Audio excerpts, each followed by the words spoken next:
మిథున రాశి వారు ఈ వారం నూతన పనులకు శ్రీకారం చుడతారు. ఆలోచనలన్నీ కూడా కలిసి వస్తాయి. దూర ప్రాంతాల నుంచి ఒక కీలక సమాచారాన్ని కూడా ఈ వారం వీరు అందుకుంటారు. ఆర్థిక పరంగా చూస్తే గత కొంతకాలంగా ఉన్న ఆర్థిక ఇబ్బందులు ఈ వారం ఈ రాశి వారికి తొలగి ఊపిరి పీల్చుకుంటారు. కుటుంబ సమస్యల నుంచి కూడా ఈ వారం వీరు బయటపడతారు. శుభకార్యాలు కూడా నిర్వహిస్తారు.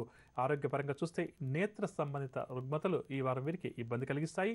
ఇక నక్షత్రపరంగా చూస్తే మృగశిర 3, 4 పాదాల వరకు సోమవారం బంధు విరోధాలు ఏర్పడతాయి. ప్రయాణాల్లో కూడా ఆటంకాలు.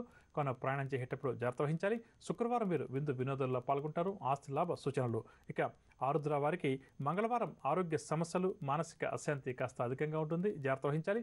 శనివారం భూ సంబంధిత విషయాల్లో మంచి లాభాలు చేతికంతాయి. ఉద్యోగయోగ సూచనలు. పునర్వసు 1, 2, 3 పాదాల వరకు ఆదివారం వివాదాలు ఏవైతే ఉన్నాయో అవన్నీ కూడా పరిష్కారమవుతాయి. శుభవార్తలు కూడా అందుకుంటారు. బుధవారం అనారోగ్య సమస్యలు, కుటుంబ చికాకులు కూడా ఏర్పడతాయి. మిథున రాశి వారు ఎవరైతే తూర్పు దిశ వైపు ప్రయాణం చేస్తారో ఈ వారం వారు విజయాలు సాధిస్తారు. పరిహారాల విషయానికి వస్తే మిథున రాశి వారు ప్రతి ఒక్కరూ కూడా అన్నపూర్ణ అమ్మవారిని పూజడం, అన్నపూర్ణాష్టకాన్ని ప్రతినిత్యం పఠించడం ఈ వారం అంతా కూడా వీరికి చాలా